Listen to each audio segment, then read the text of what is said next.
Je voulais parler également écologie. Le golf, on fait très attention. Il y a une gestion de l'eau très importante. Une année comme cette année, on ne va pas être embêté avec l'arrosage.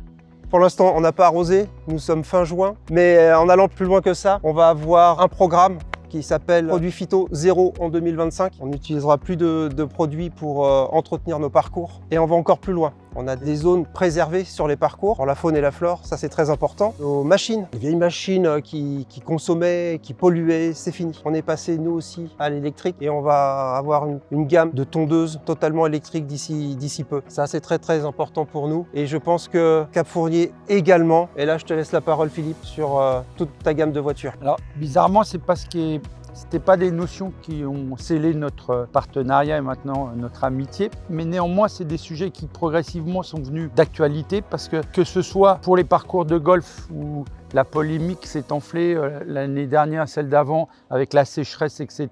Les parcours de golf ont été obligés d'avancer ce qu'ils avaient mis en œuvre déjà depuis un moment et de présenter au grand public alors que la démarche était déjà initiée. Et en l'occurrence, ce qu'on reconnaît nous dans l'automobile, parce qu'on a décrié les anciens véhicules diesel de longue date avec des technologies qui ne donnaient pas l'avantage à la partie écologique. Tout ça, ça a beaucoup évolué. Et pour l'exemple, chez Hyundai, on sait faire du micro-hybride avec des premiers niveaux de voitures urbaines électrifiées, de l'hybride full, de l'hybride rechargeable, de l'électrique à 100%. Et on fait partie des très peu de marques à pouvoir vendre et livrer un véhicule hydrogène. Donc la marque a fait cette démarche aussi d'essayer de préserver. On nous incite chez Hyundai France à avoir cette démarche de prévention, d'attention, de consommation dans nos concessions. Et nos techniciens vont se former à ces nouvelles technologies parce qu'on entend beaucoup de choses et les gens ne connaissent pas forcément, mais le recyclage des batteries, toute la chaîne est en train de se mettre en route. Les chaînes de valeur sont en train de se créer, c'est tout récent, mais ça se met en place. Aujourd'hui, on transporte,